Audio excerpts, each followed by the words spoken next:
You're listening to the Converging Paths podcast, brought to you by Asia House and the Barakat Trust, with the support of the Altair Trust and the Aga Khan Trust for Culture. Hello everybody, this is Juan de Lara, Cultural Manager at Asia House. As you might have heard, the Victoria and Albert Museum in London is having a blockbuster exhibition devoted to Iran, from prehistory to modern times. The exhibition is the most ambitious review of this historical nation to date and will be on until September the 12th. For this, we have here with us Tim Stanley, who has been the co-curator of this epic Iran exhibition. Tim works in the Asian department at the Victoria and Albert Museum, where he is the senior curator for the Middle Eastern collection. His interests are specifically the Turkish and the Iranian world, Qurans and manuscripts, lacquer, arms and armors, alongside woodwork. He was particularly responsible of the part of the exhibition devoted to the Islamic period, and he's here to help us understand the challenges and rewards of putting together such a grand show, and to better illustrate what the visitor might expect to see. Welcome, Tim. It's a pleasure to have you here, and I think my first question for you is, why has the V&A decided to do this exhibition now? What is the driving force behind it? Well, we have two partners in the exhibition. It's the Iran Heritage Foundation, and they're our full partners, and that John Curtis, their academic director, is the curator for the pre-Islamic section of the exhibition. And in fact, John and the IHF have been looking to do a major exhibition on Iran in London for some time. And at the same time, the exhibition's done in association with the Sarihani collection. So the Sarihani collection was keen to do an exhibition where they showed the strengths of their collection. And we are the third partner in this exhibition. And it does make sense in terms of Victoria and Albert Museum, because we show our Iranian art in as one component in galleries which are devoted to other subjects. So the main one, of course, is the Jamil Gallery, the Islamic Middle East Gallery, and there we have objects like the Ardabil carpet, the Chelsea carpet, and one of these are part of a really amazing collection of Iranian art from the Islamic period. And this obviously gives us an opportunity to reframe the way that we look at the art of the Middle East by concentrating on one of the great traditions that are usually encompassed within that.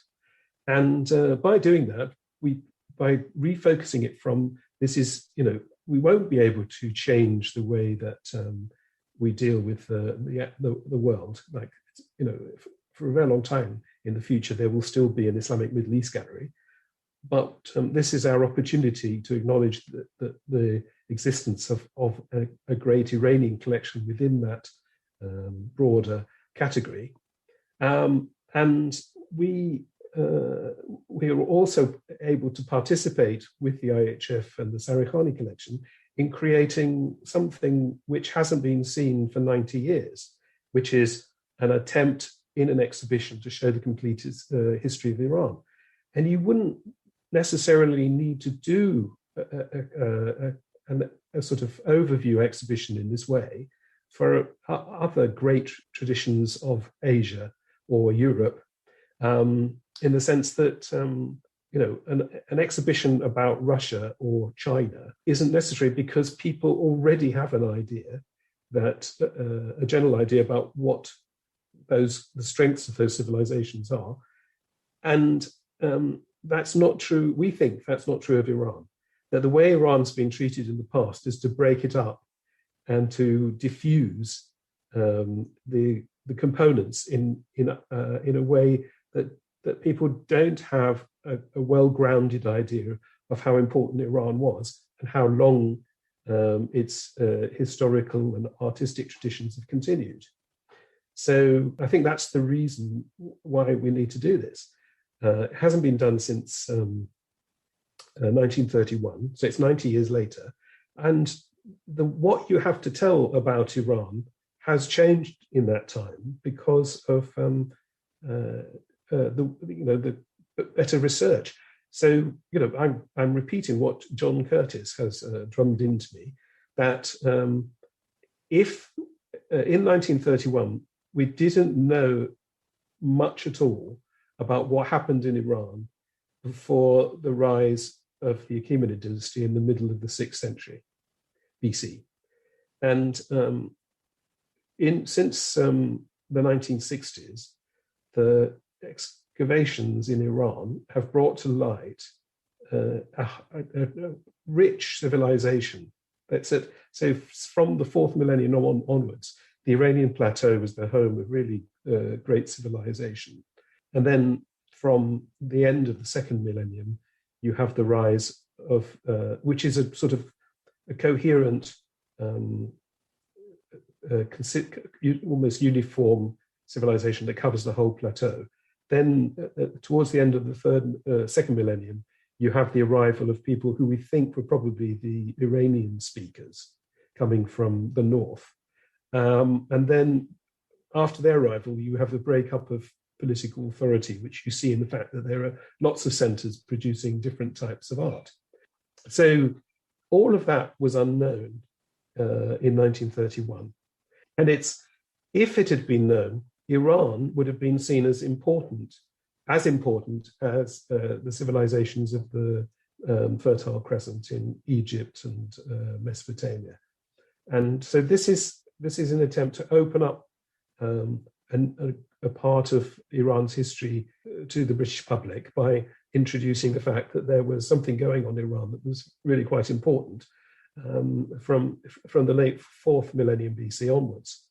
At the other end, you have this the fact that in 1931, artistic production in Iran was still very much in the tradition of the 19th century. So in the exhibition, we've shown different sorts of things that are going on in the 20th century before the rise of what we, modern and contemporary art. And those are strongly based in traditions that were already operating in the 19th century. So the key thing was that the Faculty of Fine Arts opened in Tehran in 1941. And from that point onwards, the people, artists began to be trained in a way that was in tune with international movements. And this was the beginning of modern art. So, in fact, one of the rooms in the exhibition is probably the first time that the 20th century modern art of Iran has been shown on it as a tradition that's worth taking note of. And everybody knows that the way that the modernism of the non-Western world of outside Europe and America has not been taken into account in the way that it should be. Maybe this exhibition will be a way of counteracting that. And of course, then you have after the 90s, you have this extraordinary explosion of artistic production in Iran, and that's also included in the story. So it's also that the exhibition tells this story that's filled in at the beginning and the end, but even for the periods such, the Achaemenid period, the Parthian, the Sasanian period, and the Islamic period, there are new stories to tell. And I think in 1931, the way that the curators of that exhibition looked at, say, Persian painting was completely formalist. In other words, they said, I like this painting because, without actually understanding why the painting was there in the first place. And I think that there's been a lot of work done especially since the 70s, which have really changed the way we look at the art of the Islamic world. And in particular, the painting in Persian manuscripts has been reconnected with the text that surrounds it, with we understand better the ways that inscriptions have been placed on objects and that sort of thing. So there are great things about the changes that have taken place in our understanding of the art of the Islamic period. And of course, the other thing the thing that really excited us about doing this exhibition is that it was it's the final stage, a great stage in a developing story, which is that for a long time, I mean, the V&A is it's a wonderful institution.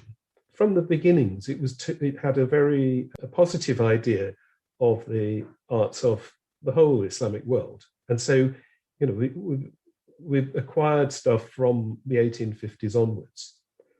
And in the 1890s, they introduced a system of departments. So you had curatorial departments. But and then over the 20th century, the way that the non-European part of the story was told was that they decided to create a Far Eastern department that's now called the East Asian Department.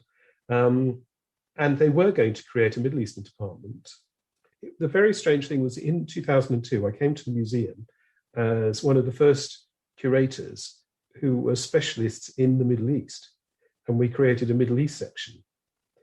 And before that, all of the Middle Eastern objects had actually been covered by the materials-based department. So ceramics and glass from the Middle East was in the ceramics and glass department. And obviously, we'd had people like Oliver Watson and B.W. Robinson, who were great specialists in their fields. But we hadn't had this structural feature, group of people who were covering this region. So in 2002, we were brought into being. And then in we started to work on the collection. And the first products were the Palace and Mosque exhibition and the Jamil Gallery, the Islamic Middle Eastern Gallery. And of course, since then, we've worked on other galleries, most notably the ceramics galleries. But we've been working with the Iran Heritage Foundation to, in a positive way, to highlight our collections, to create events that are related to them. And they helped us create the curator post for the Iranian collection.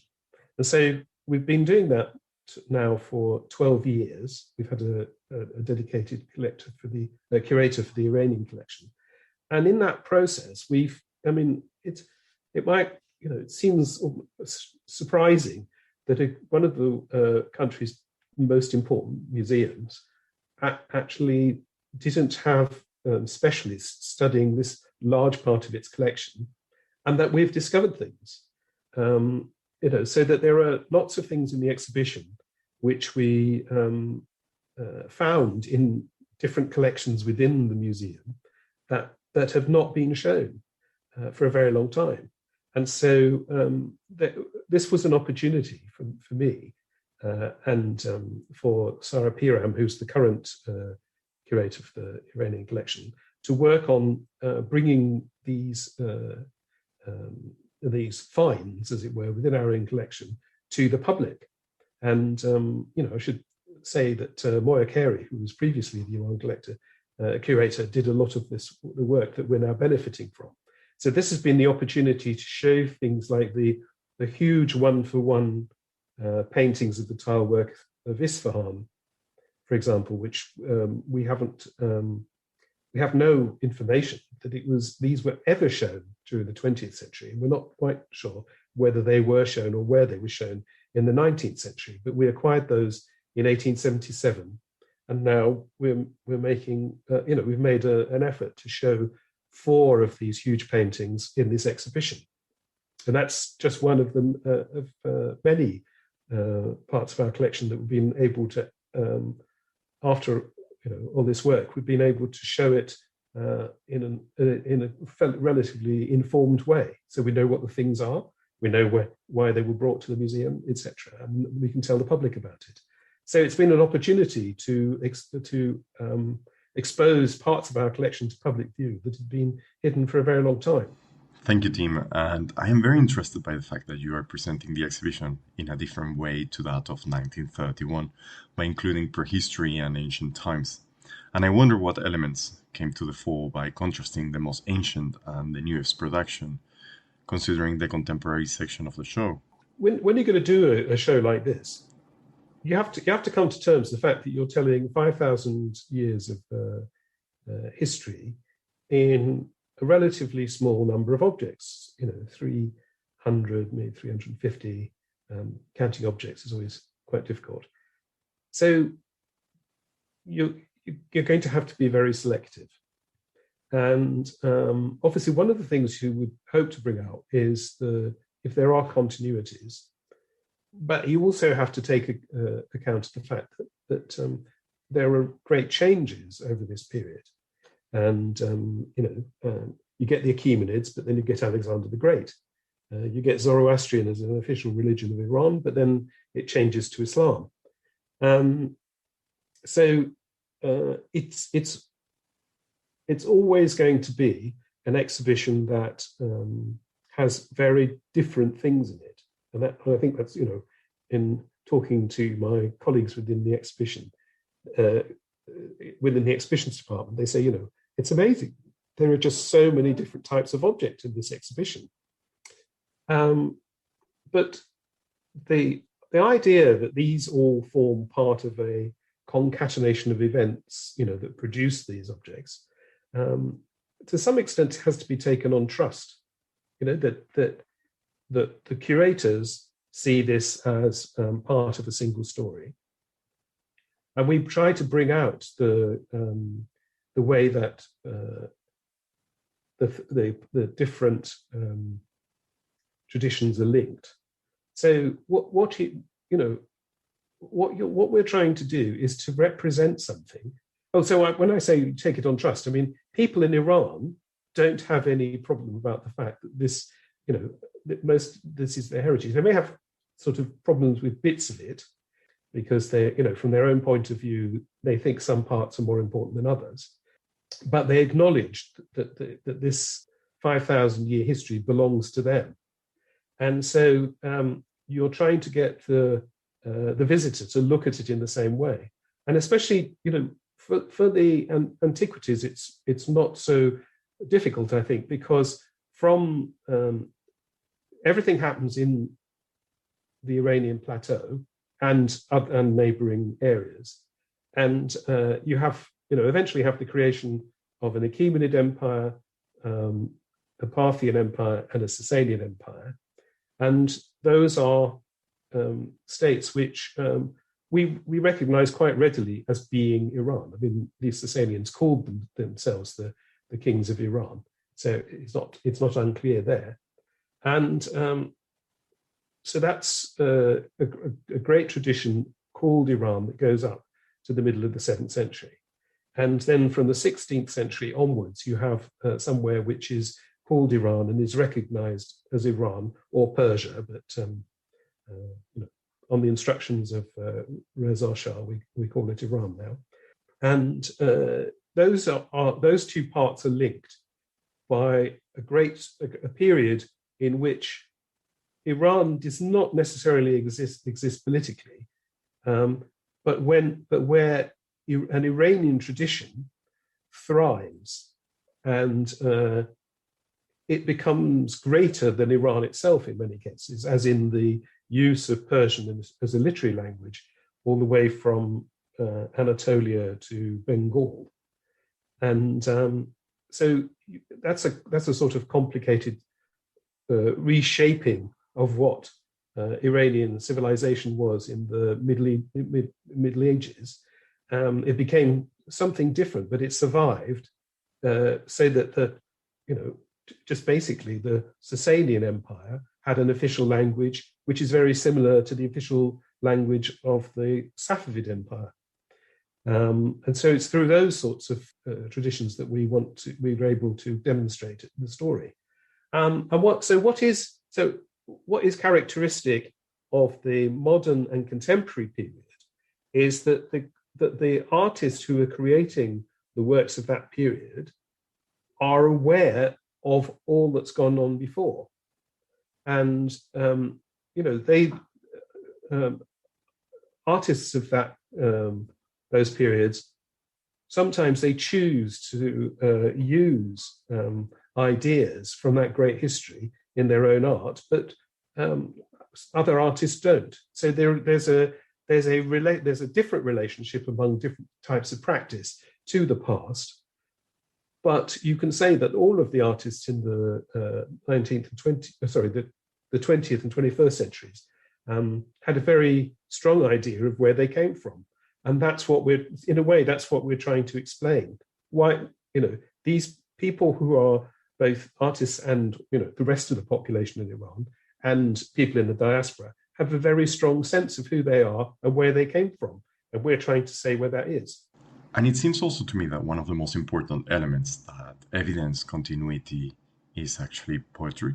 One of the sections that I curated is called Literary Excellence, and it's actually celebrating the importance of Persian poetry.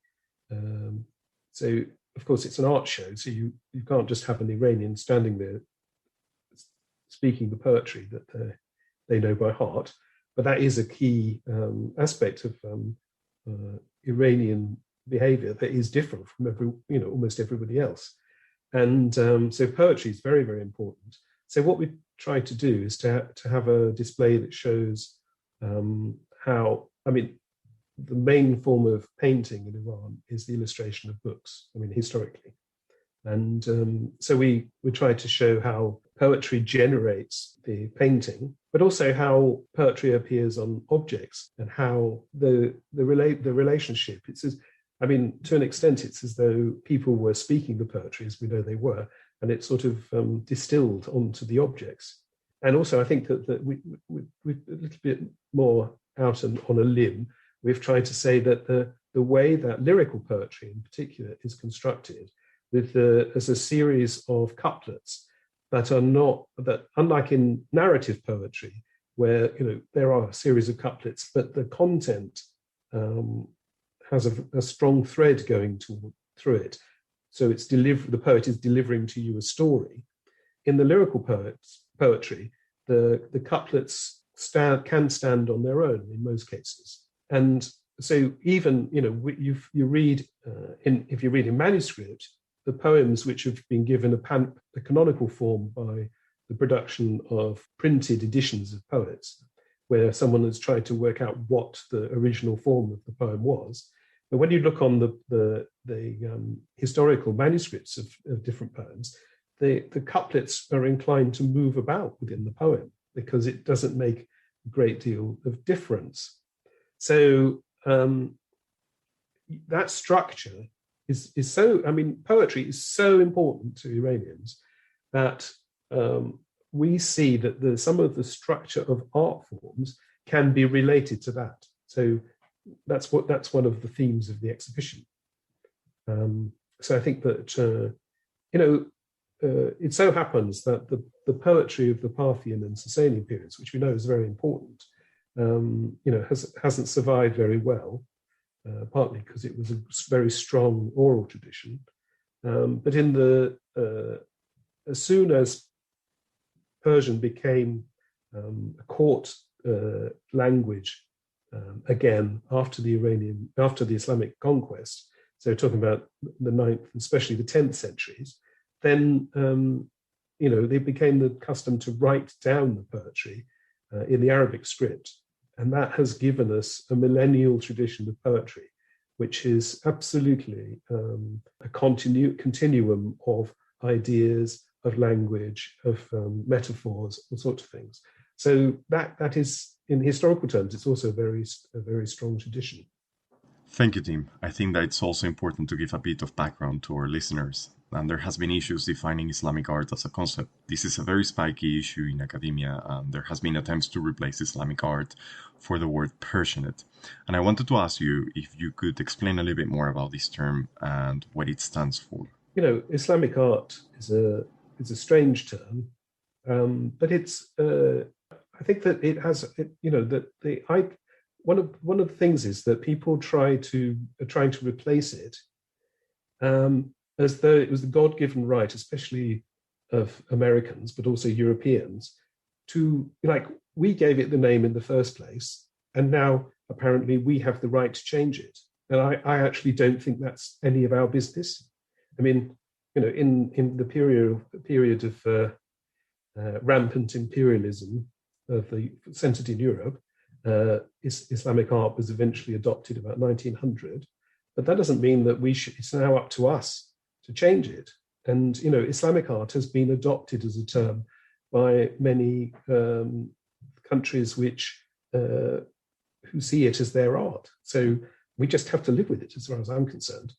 And of course, one of the innovations is this term Persianate. And of course, there's nothing wrong with this term because it does describe something. I was talking about in the Middle Ages, you have this literary culture that spreads from Anatolia, where, in the 13th century, Jalaluddin Rumi wrote the greatest religious poem in Persian.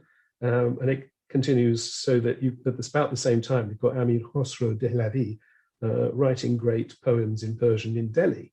So Persianate describes that quite well, because it's not an Iranian tradition in those countries, but it is a Persianate tradition in the sense that it's that Ottoman and other forms of Turkish culture in Anatolia and beyond were very, very strongly, first of all, they were part of Persianate culture because they were using Persian, and then it's very strong. And so to inquire into that, you need a term such as Persianate. But actually, in a museum, you can't use words like Persianate because no one knows what they mean. We have to be behind in terms of our dialogue is not with other specialists, so we have to be quite careful about it. But the issue about the nature of Islamic art and Iran's place in it is something that we examine in the exhibition to a degree. I mean, we're trying to show that there is an Iranian locus within in the Middle Ages. It's a sort of something that is often based on the Iranian on the Persian language. For example, one of the great paintings that is in the exhibition is one of the paintings in the 1396 copy of Khoju Kermani, which is in the British Library. You can't really not see that as an important work of Persian painting, but of course it was produced in Baghdad, so that's not part of Iran today.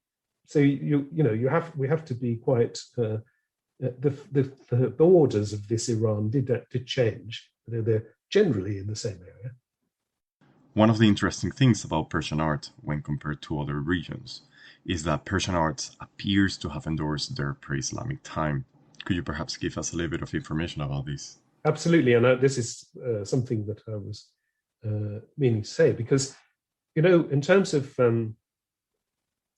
showing continuity, the way we looked at the exhibition was that John Curtis was, his basically a chronological sequence.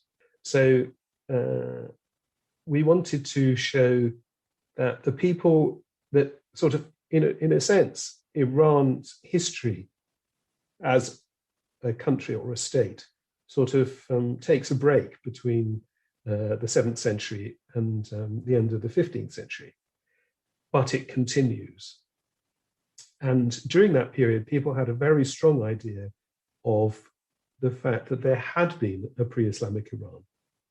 And so what we've done is that when you come to the end of the Sasanian period, you see a display of manuscripts and manuscript paintings from the Shahnameh to show that Iranians in the Middle Ages and now, up to now, actually know who they were, in part through the fact that they have a national epic, which was created in the far northeast of Iran, of the Iranian world, I should say, in the 10th and early 11th century by Ferdowsi, as you say. So the story of how Iranian identity was preserved and how the Persian language developed is sort of present in that first section on the Islamic world. And of course, that's it's an amazing story, because during the Arab conquest of Iran, you had this concentration of Persian speakers happening in Central Asia, around what's now Uzbekistan. There were people who, even if they were Arab in origin, were using Persian as a lingua franca. And so Persian has moved to a country, Sogd, where Persian was another Iranian language was spoken by the local population. But because of the Arab invasion, a large number of Persian speakers gathered there. Because we don't quite know how that happened, but obviously there were some people migrated in front of the Arab invasion, and other people arrived with the Arab invaders. But certainly there, Persian became the lingua franca, and it developed into the court language under the Samanids and their contemporaries elsewhere in that region. And that's where the Dari language first developed at court, and Ferdowsi sort of produced a translation back into Persian of the Sasanian histories and legends that were preserved in Middle Persian and Arabic. And so that is a really important stage in both the literary history of Iran, but also in understanding how Iranians know about who they are. And so it's only after the summation of the history of pre-Islamic Iran that you then move on to consider a section which is on the coming of Islam, but in which the rival idea of history, the one that concentrates on the history of the prophets, ending with Muhammad, and then the history of the successors to Muhammad, plays a role. And of course, what we're able to show is illustrated manuscripts from texts which celebrate the Islamic idea of history. And maybe, I hope that we have a display in Arms and Armour, where I hope that it's clear that by the early 19th century, the two were fused into an identity of Imami Shiite rulers who were also aware of their place in history and how they aspired to be the equals of the heroes of the Shahnameh. Throughout our interview, you have mentioned a lot the concept of Iranian identity. So let's get ourselves to the 21st century, where we have all these ingredients: historicity, poetry, painting, a language. How is contemporary art, the new generation of artists, reacting to their past? What's this deep sense of identity, and how do they contribute to this ever-evolving tradition? Well, the variety of what because in the 20th century, the second half of the 20th century, you have a sort of international modernism coming to Iran, and you have very creative artists who are very specific to. What I mean is that they become modernists in a fully integrated sense, but some of them do that by looking back at Iranian history. So, the way we usually sum this up is by referring to the Saqqokhani school of Iranian artists. So, as well as full-blooded international modernism, you also get a very interesting and diverse group of artists who are reacting consciously as part of their artistic production process is this engagement with the past. And when you have a great artistic tradition, it's not surprising that people sort of want to introduce content to their art that actually reflects that. Iranian past is incredibly diverse, and so the reactions to it are equally diverse, and it's also engaged with things that are happening now. So, I mean, in terms of calligraphy, you have a painter like Ahsai. I mean, he's an artist, I should say. We have a painting in the exhibition who understand the calligraphic tradition of Iran extremely well and produce these paintings which are they actually honor this great tradition and turn it into something which is really impressive. So, I mean, it is an extraordinary diversity of extremely diverse set of reactions. So my last question would be, what would you like the visitor to feel when they leave the Epping Iran exhibition space? I suppose there's one main thing that we want people to understand, which is that Iran represents one of the great civilizations of Asia, and it's they might have come with an idea of Iran. I mean, there are lots of people in Britain who do know about Iran, and they have been. We can tell from a very enthusiastic response in many ways. But that we hope that we've shown that there is a thread, and that the way that Iran's been treated in museums and studies, there's a very infrequent that you have an overlap between people studying antiquity and people studying the Islamic period. So there's a sort of caesura, a break between them, and it's not, the story isn't usually carried on as a single organized set of ideas into the contemporary. So I mean, I would love it if people understood that this Iran is one of the great civilizations of Asia, basically. And I would hope too that they would have enjoyed the diversity of materials that they've seen, the many different types of stories we've been able to tell. And there's I think that's probably the main thing. Thank you so much, Tim. It has been wonderful to have you here today with us. Thank you too. And I look forward to seeing you in London. And obviously, I remind all our listeners that the exhibition is open until September the 12th at the Victoria and Albert Museum in London.